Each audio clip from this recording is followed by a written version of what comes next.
Bonjour Raquel Garrido. Bonjour Monsieur Dekis. Le président ukrainien Volodymyr Zelensky a terminé sa mini-tournée européenne à la conférence sur la sécurité à Munich hier. Avant cela, cette semaine, il a été à Berlin puis à Paris pour signer un accord bilatéral de sécurité. La France aidera donc l'Ukraine à hauteur de 3 milliards d'euros supplémentaires en 2024. Est-ce que c'est un accord que vous soutenez ? Bon, j'en connais pas exactement les contours puisque ils n'ont pas été révélés au public et pas non plus aux parlementaires. Si je fais référence à mutatis mutandis, à la façon dont ont été calculées les valeurs des aides pour les années 2023-2022, j'ai de bonnes raisons de penser que l'enveloppe, c'est essentiellement en fait la valorisation du matériel militaire qui est déjà envoyé, la valorisation de la formation également.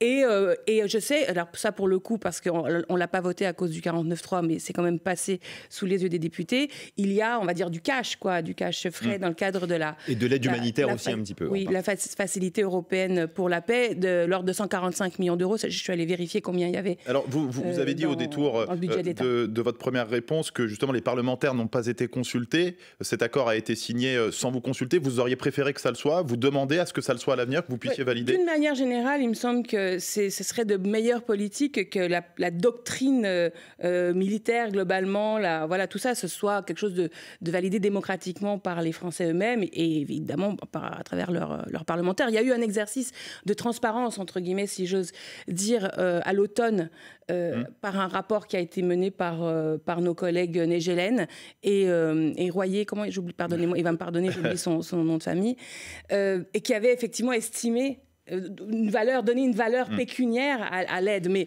bon, en tout cas, voilà, je peux guère vous en dire davantage, si ce n'est que, au-delà de la somme qui est mise en avant et qui peut paraître très impressionnante, il y a surtout un parti pris géopolitique, un parti pris qui est d'appuyer l'intégration de l'Ukraine à l'OTAN. Voilà, c'est ça l'idée. D'abord à l'Union européenne. L'Union européenne et l'OTAN. C'est les deux choses qui vont ensemble dans l'esprit d'Emmanuel Macron et qui, au demeurant, on le voit bien, contrastent avec l'idée même d'accord bilatéral. Parce qu'il s'agit d'un accord bilatéral. En attendant peut-être ces adhésions, justement, c'est le principe. Et c'est même écrit, c'est le principe.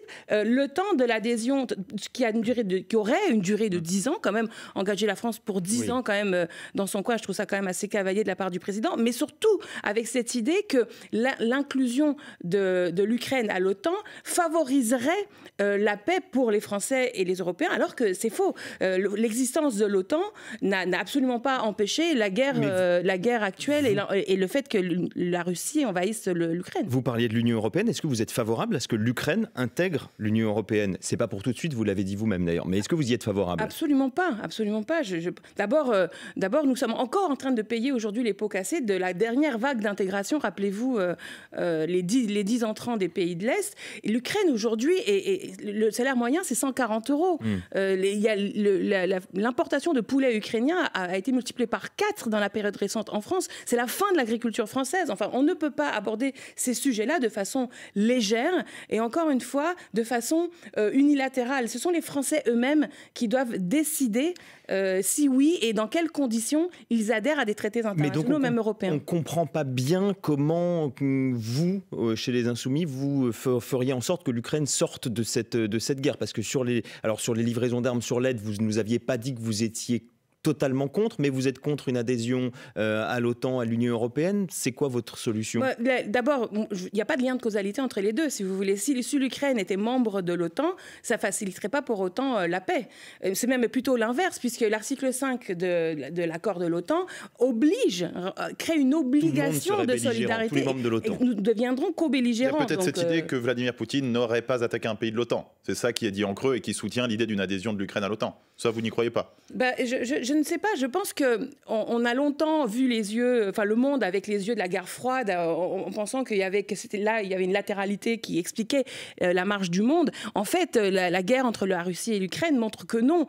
On ne peut pas l'expliquer par la guerre froide. Ce sont deux peuples qui sont semblables. On ne peut pas non plus l'expliquer. Et c'est intéressant à travers une autre lunette qu'utilise aussi aujourd'hui le monde, qui est la guerre de civilisation, parce que on parle beaucoup d'Ukraine et c'est normal, mais il y a actuellement à Gaza ce que la Cour internationale de justice a appelé un risque génocidaire, donc, et avec un risque d'embrassement très fort. Là, la question de la façon dont la France intervient en tant que signataire de la Convention de 1949 sur la prévention du génocide se pose. Donc la France, elle doit avoir par rapport à cette marche du monde qui est aujourd'hui devenue très complexe et qui ne peut pas se lire tout simplement avec les yeux de la guerre froide, une autonomie, une indépendance et une utilité dans le sens du respect du droit international. Vous dites un peuple semblable, la Russie et l'Ukraine, c'est précisément le discours de Vladimir Poutine, c'est vraiment le fond de votre pensée ou c'est plus complexe que cela, un seul et même peuple? Ah mais non, je n'ai pas dit un seul et même peuple. Loin de moi l'idée de vouloir... Ils sont interconnectés dans l'histoire. De toute façon, vous savez, même la Russie dit d'elle-même que c'est un État plurinational. Donc, bon, mais cela dit, voyez bien que quand on vous explique du soir au matin que ce qui explique les relations internationales, ce serait le choc des civilisations, qui est le regard porté par les faucons américains, on voit bien qu'il n'y a pas de choc de civilisation entre les Ukrainiens et les Russes. La présidente de la Commission européenne, Ursula von der Leyen, a annoncé à l'occasion de la conférence de Munich qu'elle souhaitait la création d'un commissaire européen à la défense, donc une forme de préfiguration à une politique européenne de défense réelle. Vous y êtes favorable à cela ? Non, encore une fois, je pense que passer la politique de défense à cette échelle-là ne répond pas à l'enjeu qui existe pour nous les Français, qui est de reprendre en main, en quelque sorte, la maîtrise démocratique de nos engagements internationaux. C'est en même temps être sous l'influence et plutôt sous la responsabilité quelque part des États-Unis au risque qu'ils se désengagent, et avec d'un autre côté aussi le risque Vladimir Poutine dans un certain nombre de pays. Alors, en ce qui concerne la mainmise des États-Unis sur l'OTAN, là, je ne sais pas si c'est à ça que vous faites référence, mais c'est tout à fait vrai. C'est une des raisons des États-Unis pour notre défense. Oui, c'est ça l'OTAN. C'est une des raisons pour lesquelles, historiquement, la France insoumise pense que la France ne doit pas être, je veux dire, au cœur de l'OTAN et faire passer toute sa politique de défense à travers l'OTAN, qui, au demeurant, commence à battre de l'aile un peu quand même. Je veux dire, la situation aux États-Unis, la Suède qui l'intègre, donc l'OTAN reste justement vu comme un principe de sécurité pour beaucoup de pays. L'OTAN égale États-Unis. En termes d'engagement militaire, de financement, etc. Et la situation aux États-Unis ne permet pas... Enfin, c'est pas raisonnable de penser que les États-Unis vont continuer ad vitam aeternam à être le rein solide de l'OTAN. Donc de toute façon, on ne peut pas échapper. Et juste, on ne peut pas échapper, je termine ma phrase, au fait d'avoir nous-mêmes, les Français, une doctrine de défense. Mais je voudrais dire quand même par rapport à la guerre entre la Russie et l'Ukraine. J'ai lu un article de Blast qui dit que des entreprises françaises qui vendent des composants, qui sont à double usage, qu'on appelle à double usage, c'est-à-dire usage civil et militaire, on vend des outils qui se retrouvent dans les drones russes. C'est-à-dire que là, quand même, il y a une chose qui est d'aider les Ukrainiens. Ce serait quand même bien qu'on fasse en sorte que, sous couvert des démarches qui sont plus... des process qui sont plus simples pour vendre les composantes civiles, on ne se retrouve pas par des circuits comme ça... Vous demandez quoi, une enquête parlementaire, par exemple ou... Par exemple, ça pourrait être bien, mais surtout que l'État, que M. Macron, il signe comme ça, il dit un accord de sécurité avec M. Zelensky. Faites attention, il y a des entreprises françaises aujourd'hui dont les composantes se retrouvent dans les drones russes. On doit encore parler de beaucoup de choses, Raquel Garrido. On va le faire juste après le fil info à 8h41, Sophie Echen. Alors que les perspectives de trêve entre Israël et le Hamas s'éloignent, le Premier ministre israélien est déterminé à entrer dans Rafah, ville du sud de la bande de Gaza, où sont actuellement massés près d'1,5 million de Palestiniens. Selon Benjamin Netanyahou, renoncer à cette offensive revient à perdre la guerre. En Ukraine, une frappe russe a fait au moins 2 morts hier sur la ville de Kramatorsk à l'est. Un peu plus tôt, l'armée de Moscou revendiquait le contrôle total d'Avdivka dans la même région. En France, dans le Tarn, les opposants à l'autoroute A69 craignent d'être expulsés. Hier soir, une centaine de gendarmes encerclaient les arbres sur lesquels campent toujours une vingtaine de militants. La préfecture interdit toute manifestation ou attroupement prévu dans le secteur aujourd'hui. Le football est la 22e journée de Ligue 1. Le Paris Saint-Germain a battu Nantes hier soir à la Beaujoire 2-0, dont un but marqué par Kylian Mbappé, remplaçant, entré à l'heure de jeu. À suivre aujourd'hui, Strasbourg-Lorient à 13h et ce soir, Brest reçoit Marseille à 20h45. France Info. Le 8-30 France Info. Adrien Beck, Jules Dequisse. Et Raquel Garrido, députée La France Insoumise de Seine-Saint-Denis, l'ensemble de la classe politique française a condamné la mort d'Alexeï Navalny vendredi, cet opposant à Vladimir Poutine. Vladimir Poutine pointé du doigt par une partie de la communauté internationale. Est-ce que pour vous, c'est lui le responsable ? Bien évidemment. Bien évidemment, le régime poutinien ne tolère pas l'opposition. Et avait peur d'Alexeï Navalny, et c'est pour ça qu'il est en prison, c'est pour ça qu'il est en prison dans les pires conditions, avec le cachot utilisé et surutilisé. Et je voudrais juste quand même commencer par dire que j'adresse évidemment mes condoléances au peuple russe, qui est aujourd'hui victime de ces politiques de répression. Si je vous pose la question, Raquel Garrido, c'est parce qu'on a pu avoir un doute par le passé. Jean-Luc Mélenchon, au moment de l'assassinat de Boris Nemtsov, un autre opposant à Vladimir Poutine en 2015, avait estimé que c'était de la propagande anti-russe que d'accuser Vladimir Poutine et que Vladimir Poutine se trouvait traîné dans la boue. Il y a eu de la naïveté il y a quelques années ? Je n'ai pas le souvenir de ces expressions qui dateraient, d'après ce que vous dites, d'il y a 7 ans. Ce sont les expressions de Jean-Luc Mélenchon. Mais il n'en demeure pas moins que la France Insoumise, non seulement critique le régime oligarchique russe, mais même aide les opposants. Je rappelle que récemment, par l'entremise de la France Insoumise, des opposants russes ont pu trouver asile en France, parce que c'est une demande directe qui a été faite par les Insoumis au président Macron. Et il y a des interventions d'opposants russes dans les meetings de Mélenchon en 2022. Là-dessus, je ne crois pas qu'il faille faire de fausses politiques. Il n'y a pas eu de naïveté de la part de Jean-Luc Mélenchon ces dernières années. Et d'ailleurs, sur Vladimir Poutine. Non mais attendez, vous confondez deux choses. Vous confondez, à mon avis, si je peux me permettre, vous confondez la façon dont la France se positionne par rapport à la nation russe en géopolitique et avec la caractérisation qu'on peut faire, nous les Français, d'un système par rapport à l'intensité démocratique. Bon. Oui. Vous convenez que la France entretient des relations internationales avec un tas de pays qui ne sont pas démocratiques, l'Arabie Saoudite et autres. Pas tout à fait pareil vous ne me questionnez pas pour savoir si Macron a une naïveté par rapport au chef de l'Arabie Saoudite. Ce n'est pas tout à fait pareil d'entretenir des relations et quelquefois d'avoir des mots de soutien. Entretenir des relations, c'est pire. Vendre des armes à l'Arabie Saoudite, c'est pire que ce que vous me dites là. Bon. Donc, en fait, pourquoi ? Parce qu'intellectuellement, il ne faut pas confondre les deux choses. La France peut être amenée, dans le cadre des relations internationales, à avoir des relations internationales, une activité diplomatique, des rapports de force internationaux avec des nations qui ne sont pas démocratiques. Et c'est quand même un chemin de crête de formuler des opinions sur la marche démocratique des autres nations. Je pense par exemple actuellement au Sénégal. Il y a des expressions qui sont faites à la fois par la diplomatie française, les Insoumis également, puisque nous avons notamment soutenu l'opposition sénégalaise, en tout cas qui aspire à la tenue d'élections présidentielles. Et d'une façon générale, je termine là-dessus. En matière de démocratie, c'est vraiment la matière sur laquelle, quand on se regarde, on s'inquiète, et quand on se compare, on se rassure. Et il ne faut pas se rassurer. Nous-mêmes, les Français, perdons de plus en plus la légitimité à donner des leçons de démocratie aux autres. Et la démocratie... Pourquoi ? Parce que précisément notre régime démocratique est de faible intensité.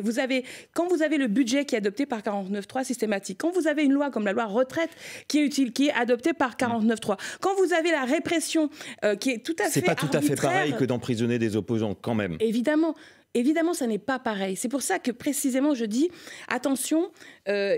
Il ne faut pas s'aveugler. C'est pas parce qu'ailleurs c'est pire. Et je l'ai déjà dit, moi je suis née au Chili, si vous voulez. Bien sûr. Mes parents, quand ils m'ont fabriqué, je devais naître dans le gouvernement génial de Salvador Allende. Entre-temps, il y a eu le coup d'État et je suis née en dictature. Ma mère était en prison, enceinte de moi. Donc moi, je dirais jamais que la France est une dictature. Je vois bien que dans ce chemin vers l'urne, je ne risque pas d'être emprisonnée. Mais cela dit, attention, il y a des signaux inquiétants de recul de l'esprit démocratique en France. Ça vaut pour les partis politiques aussi ou pas ? Vous avez, relativisé parfois la démocratie interne à la France Insoumise. Est-ce que ça vaut pour tout le monde, y compris pour les partis politiques et la France Insoumise ? Mais bien sûr, et bien sûr, bien évidemment. L'existence même de partis, d'associations, de syndicats est quelque chose que nous devons porter haut et qui, dans le projet que nous avons de 6e République, c'est-à-dire de faire refonder nos institutions par les Français eux-mêmes, par une assemblée constituante, ces instruments de de la souveraineté populaire. Hein. La souveraineté, c'est quoi? La souveraineté, c'est la caractéristique de celui qui n'a pas de maître. Donc si en matière politique, vous regardez au-dessus de votre tête et qu'il n'y a personne, c'est que vous êtes le souverain. Eh ben, en France, aujourd'hui, est-ce que le peuple est souverain? C'est quand même une vraie question. On parlait, Raquel Garrido, d'élections. Les élections européennes approchent et on apprend aujourd'hui que le Rassemblement national, dans sa liste pour les européennes, aura comme troisième de liste l'ex-patron de l'agence Frontex, Fabrice Leggeri, haut fonctionnaire. Est-ce que c'est la preuve que le Rassemblement national arrive désormais à attirer au-delà de sa base militante un peu classique?